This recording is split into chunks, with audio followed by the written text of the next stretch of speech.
Je m'appelle Kevin Jacot, je suis chercheur au laboratoire MAP et responsable de la restitution numérique des charpentes de Notre-Dame au sein du GT Données numériques. Je vais vous présenter aujourd'hui le projet de restitution numérique des charpentes de Notre-Dame pour la plateforme NDAM. Il est établi aujourd'hui que la documentation sur Notre-Dame de Paris est hétérogène, dispersée et abondante.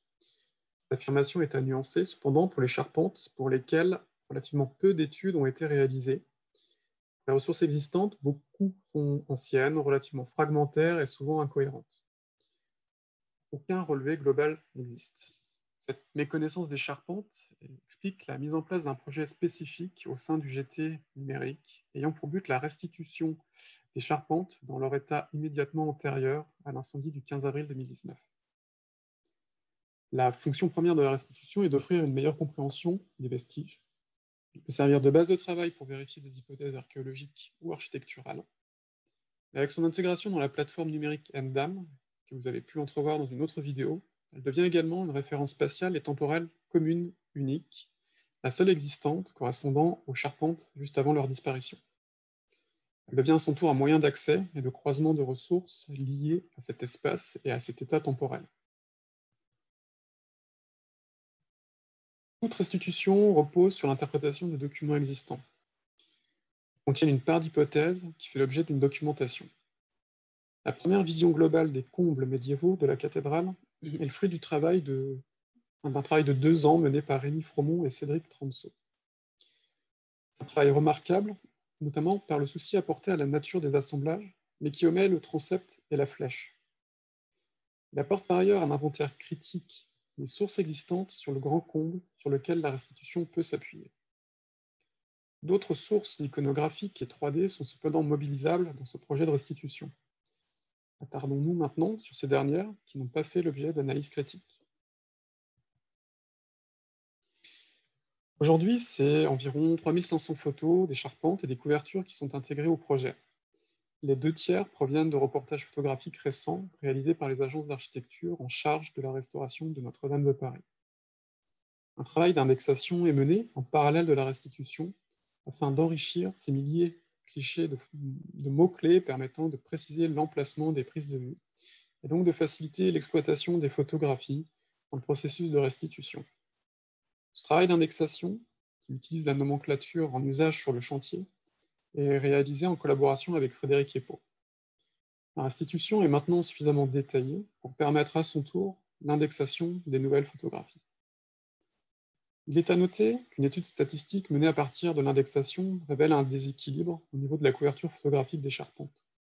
Le rond-point du cœur, que l'on voit ici en vignette, est en particulier le sujet de nombreuses photographies. La couverture photographique est donc hétérogène, comme le montre le diagramme en bas à droite. Certaines parties des combles ont été peu photographiées, ce qui se répercute sur le niveau de détail de la restitution. Bien que la fonction initiale de cette analyse de milliers de clichés photographiques est la restitution virtuelle, cet enrichissement alimente également ArcheoGrid, l'outil collaboratif de gestion de documentation présenté dans une précédente vidéo. Le processus de restitution s'appuie également sur des documents 3D sous la forme de nuages de points acquis par scanner laser. Aujourd'hui, plusieurs de ces relevés sont utilisés directement ou indirectement sous la forme de coupes issues de ces nuages dans le travail de restitution.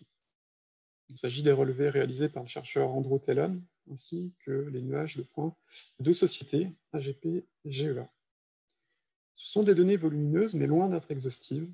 Les effets de masque, notamment, sont extrêmement visibles, extrêmement importants, du fait de la densité d'éléments dans les combles, comme le montrent ces zones blanches vides d'informations dans la coupe extraite d'un nuage de points. La charpente n'est pas surnommée la forêt sans raison. Ces nuages de points et les ressources photographiques présentées précédemment, ainsi que les relevés d'architecture et les autres sources antérieures, peuvent être associés au sein d'une méthodologie mettant à profit leur complémentarité. Cette méthodologie répond à 2 besoins, la production d'une restitution, mais aussi la création d'une référence spatiale et temporelle pour la plateforme NDAM. Une restitution est un processus qui ne connaît pas de fin, elle est par nature toujours en cours, car elle suit l'évolution de l'état des connaissances sur son objet d'étude, mais aussi l'évolution des technologies. Cette dernière année de travail a été ponctuée par l'intégration régulière de nouvelles ressources, mais aussi par des modifications d'ordre méthodologique, liées aux questions de nomenclature, de structuration et d'outillage. À une première méthodologie reposant sur le principe d'essai et d'erreur a succédé aujourd'hui une méthodologie plus stable et mieux adaptée aux nombreuses itérations rendues nécessaires par l'agrégation constante de nouvelles sources au processus de restitution. On peut lister quelques-unes des grandes étapes de cette méthodologie. La première étape est la consolidation des documents 2D au sein d'une scène virtuelle, partant du général au particulier, c'est-à-dire depuis les plans et coupes d'ensemble vers les coupes des fermes. Aujourd'hui, cela représente une centaine de fichiers.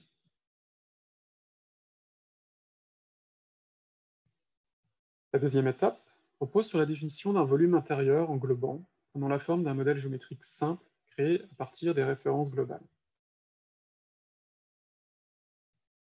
Ensuite, le travail de modélisation de la charpente commence avec la modélisation des fermes maîtresses, à l'aide des coupes Andrew Tellon, d'AGP, mais aussi des relevés de Rémi Fromont et de Cédric Transo, en commençant par les parties visibles sur les références globales, notamment les chevrons, balutriers et entrées. Pour l'étape 4, des modèles typologiques sont créés pour les fermes secondaires, leurs instances sont positionnées, déformées et modifiées si nécessaire par rapport aux données de référence, en partant toujours des références globales. Enfin, les contreventements sont modélisés à partir des modèles des différentes fermes et des références globales principalement. La restitution se présente sous la forme d'un modèle géométrique, un maillage, composé en fait de plusieurs milliers d'entités indépendantes, identifiées à l'aide d'une nomenclature dérivée de celle utilisée par la maîtrise d'œuvre. Elle est commune aux différents acteurs impliqués dans le projet. Le maillage est organisé en suivant une structure hiérarchique respectant la composition des charpentes et de la couverture. Il s'agit d'un premier enrichissement sémantique du modèle des charpentes, dès le préalable, permettant une pleine exploitation de la restitution au sein de la plateforme MDAM, car pour lier les données produites ou collectées par les autres acteurs des différents GT, encore faut-il que les éléments restitués disposent d'un identifiant propre. Aujourd'hui, nous approchons enfin d'une version 1 de la restitution au terme d'une phase de traitement reposant sur la compréhension et l'étude des charpentes à partir des différentes ressources évoquées précédemment. Dans cette nouvelle phase, la version 1 du modèle 3D structuré va faire l'objet de révisions et d'enrichissement auprès d'experts, notamment du GT Bois. Le viewer NDPV, présenté dans une précédente vidéo, sera ainsi mobilisé pour cette activité afin de permettre l'accès à la révision de la restitution. Par la même occasion, la restitution devient une nouvelle ressource spatiale et temporelle, à l'image des nuages de points déjà présents dans la plateforme. Et à ce titre, elle peut être utilisée aux mêmes fins. Elle enrichit l'environnement commun de centralisation et de spatialisation des données, collectées et produites. C'est un environnement visant à faciliter leur manipulation et leur croisement entre les différents acteurs impliqués dans le chantier.